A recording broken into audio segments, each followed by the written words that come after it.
Have some coffee. Also have some snacks. Snacks, pita. Kaway mga food.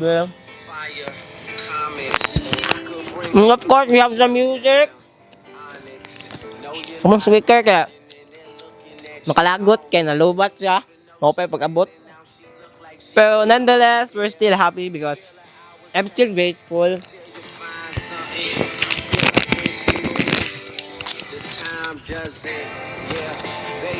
Hmm.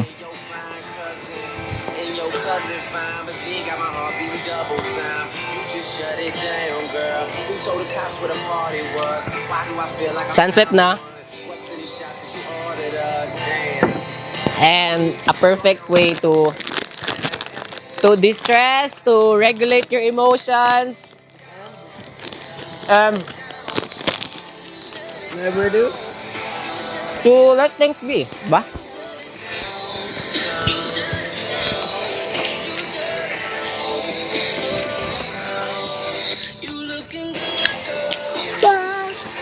Hindi ako nangapi, oh.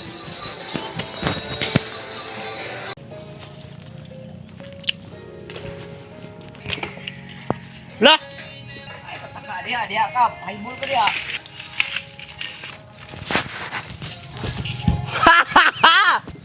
I am so grateful because I get to have the chance to be at home.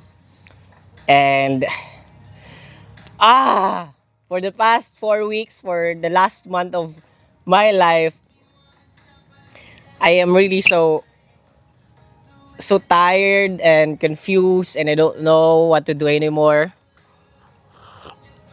I get so bombarded with work, a lot of work, and the fact that I am also studying, and I am studying in Cagayan de Oro, so it's 109 miles away from here. It's really a struggle for me to juggle everything up. And I am just so grateful because the universe and the Lord has given me enough strength and wisdom to get through with it. And now, humana ang pickleball. That is why, ana jud ko sa akong kagalingon, kanay yung duha na ko kaadlaw nga day off, muuli jud ko Lakewood because deserve po na ko no nga mag chill, regulate na ko akong self because to be honest, grabe jud disturb kay ko lately because abi na ko di na ko kaya ang task. It's a huge task and baguhan pa lang yung ko ana nga task because I am not an office girl. I am just a production body. Kung video editing na, photo na, wala ginay problema. Courtside reporting na okay ra gyud kay na nako bisan pag piyungan ako na. But when it comes to office works and kanang taking care of the registration and it involves money and dili siya gamay nga kantidad, guys. Munang every now and then makulbaan ko, dili ko katulog. And there's a lot of kanang kuan ba? Sleepless nights nga akong nasinatian because I am all alone juggling. I mean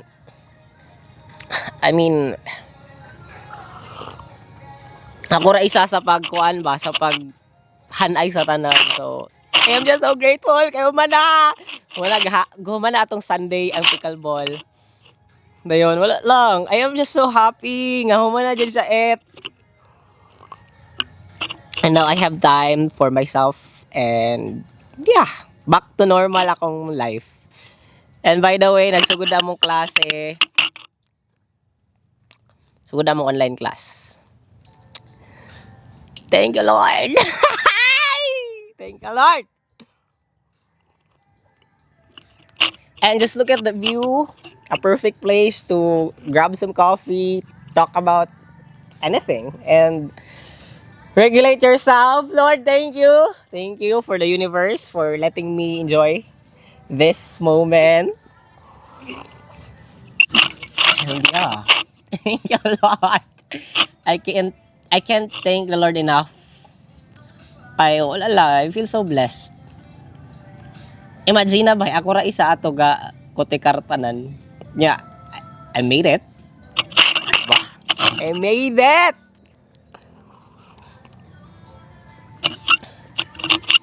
Ay, perfect I did it.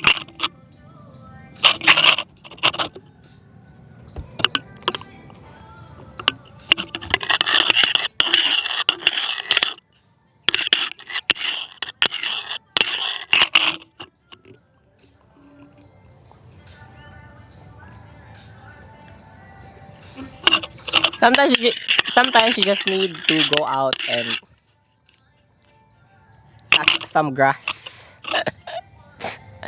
and enjoy some breeze, grab some black coffee without any sugar, and to just be, diba?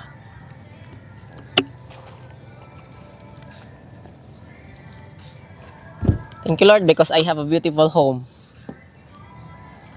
Lakewood never disappoints on making my heart at ease, calm, regulated, enjoying some SZA's playlist. Charis.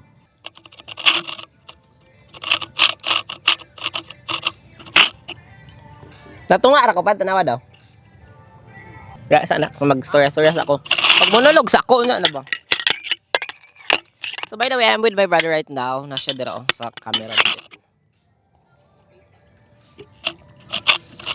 So, muna to siya guys. And I hope you will enjoy your day, enjoy your life because we only live once. Manang ayaw mo pa lumos sa inyong mga work, sa inyong mga studies. Go outside, touch some plants, enjoy some breeze, and be present because we will all die someday. Munang we need to live every day, di ba? Di ba, Pad? So, muna to. Thank you, guys.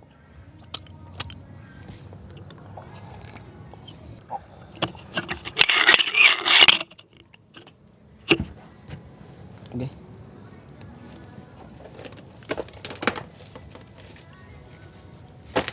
Di lagi sa mag-online. Di ka kabaw. Ma-swipe down. Ano i-shutdown man mo? Ma-swipe down ba? Ay, di man na mao. Ay, lahi na siya eh. Duha ka kamot yan, oh. Ha? Duha ka kamot yan, oh. Sa maning tipak ka sa kuan eh. Duha ka kamot ba yan, ah? Di naman ko na isa.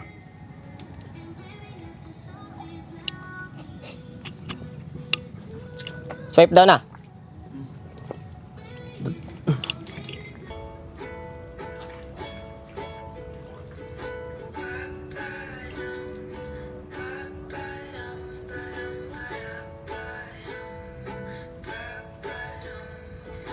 Woke up in your new apartment in your twin-size bed. Coffee started, don't remember much. All I know is that you talk too much. Time to go.